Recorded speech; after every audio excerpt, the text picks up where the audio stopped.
ஓம் ஸ்ரீ குருப்யோ நமஹ. ஸ்ரீ மகாபரிவாஜனம் மகாபரிவாஜனம் மகாபரிவாஜனம். இன்றைக்கி தெய்வத்தின் குரல் பாகம் 5ல் சங்கர சரித்தம் என்ற தலைப்பில் பெரியவா சொல்கிறத மேலே வாசிக்கிறேன். இது பக்கம் 1008 ஆரம்பிக்கிறது. அவன் அத்வைதமான ஞானத்தை அனுகிரகிக்கும் வரையில் அவனிடம் அன்போடு பக்தி பண்ணிக்கொண்டு இப்படி கர்மபல தியாகம் செய்து வர வேண்டும். அப்புறம் அவனாகவே ஆகிவிடலாம். பக்தி என்கிற இந்த அன்புக்கும் மீமாம்சையில் இடமே இல்லாமல் இருப்பது ஒரு பெரிய குறை. இந்த அன்பின் அம்சமாக லோகத்தில் உள்ள பல தினசான நல்ல அன்புகள் எதற்கும் அதில் இடமில்லை. ஒரு ஜீவன் என்றால் அவன் உடம்பால் செய்யும் காரியம், மனசால் செய்யும் அன்பு, மனசும் கழண்டு போய் அப்படியே ஆத்மாவாக உள்ள சாந்தி நிலை என்று எல்லாம் சேரும்படி ஒன்றுக்கொன்று கை கொடுத்து போகும்படி வழி சொன்னால்தானே இன்டகிரேட்டட் பர்சனாலிட்டி, அதாவது ஒருங்கு சேர்ந்த ஜீவபூர்ணம் உருவாக முடியும். மனசின் அன்பும் இல்லை, மனசின் அன்பும் இல்லை, ஆத்மாவின் சாந்தியும் இல்லை. வரட்டு என்று உடம்பால் காரியம் பண்ணி கொண்டிருந்தால் போதும் என்றால் எப்படி ஒரு ஜீவனுக்கு நிறைவு கிடைக்கும்? கர்மம் பக்தி இரண்டையும் கலந்து ஈஸ்வரனுக்காக பண்ண வேண்டியதெல்லாம் பண்ண வேண்டும். அவனுடைய சொரூபமாகவே லோகத்தை எல்லாம் பார்த்து அதற்கானதையெல்லாம் பண்ண வேண்டும். கடைசியில் இதெல்லாமும் அவனுக்கானது அவர்களுக்கானது என்பதை விட நமக்கே ஆனது தான் என்கிற மாதிரி நமக்கே ஞான நிஷ்டைக்கு ஏறுவதற்கான யோக்கியதை சித்திக்கும். அப்பொழுது எல்லாவற்றையும் நிறுத்திவிட்டு காரியமெல்லாம் போச்சு, மனமும் போச்சு என்று அப்படியே ஆத்மாவாக இருந்து கொண்டே இருப்பதற்கான சாதனைகளை ஆரம்பிக்க வேண்டும். அப்பொழுதுதான் ஜன்மா இல்லை, சம்சார பந்தம் இல்லை என்று சாஸ்வதமாக விடுதலை பெற முடியும். ஏனென்றால் ஜன்மம் பந்தம் எல்லாம் சரீரமும் மனசும் உள்ளவரை தானே சாத்தியம். ரூபமும் இல்லை, எண்ணமும் இல்லை என்றால் எதற்கு கர்மபலன் ஆகியவற்றை கொடுத்து ஜன்மா உண்டாக்கி சம்சாரத்தில் பந்தப்படுத்த முடியும்? அந்த சாஸ்வத சாந்தம் வேண்டாம். சதா காரியங்களில்தான் செக்கிக்கொண்டு ஏதாவது சஞ்சலப்பட்டு கொண்டிருப்பது என்றால் சரியா? மாதே சங்கோஸ்வ கர்மணி, காரியம் செய்யாமல் இருப்பதில் உனக்கு பற்று வேண்டாம்.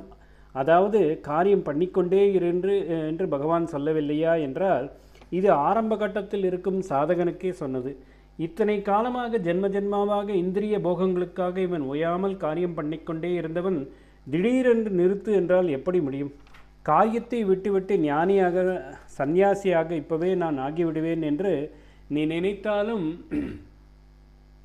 உன்னால் அப்படி முடியாது. அதற்கான சக்தி உனக்கு இல்லை. நகி தேகபிருதா சக்கியம், தேக அபிமானமுள்ள மட்டும் காரியத்தை விட சக்தி இருக்காது. நகி தேகபிருதா சக்கியம் தியக்தும் கர்மாண்ய சேஷதக.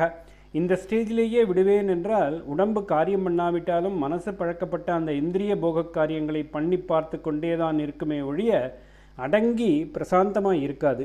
வெளியில் காரியத்தை நிறுத்தின ஞானி மாதிரி இருந்து கொண்டு மனசுக்குள்ளே இந்திரிய விஷயமானவற்றையே நினைத்து கொண்டிருப்பவன் மூடாத்மா தானே, மித்யாச்சாரன் என்கிற இப்பாக்ரட்டிக் தானே. கர்மேந்திரியாணி சம்சய ஆஸ்தே மனசா ஸ்மரன் இந்திரியாத்யான் விமூடாத்மா மித்யாசாரக ச உச்சதே. அதனாலேயே அப்பா அர்ஜுனா, இப்பொழுது உன் நிலைமையிலே நீ ஏதோ ஒரு மோகத்தில், அதாவது மதிமயக்கத்தில் காரியத்தை விடுவேன் என்றாலும் உன் இயற்கை குணம் உன்னை கட்டி இழுத்து உன் வசமில்லாமலே உன்னை காரியத்தில்தான் தள்ளும். ஸ்வபாவஜேன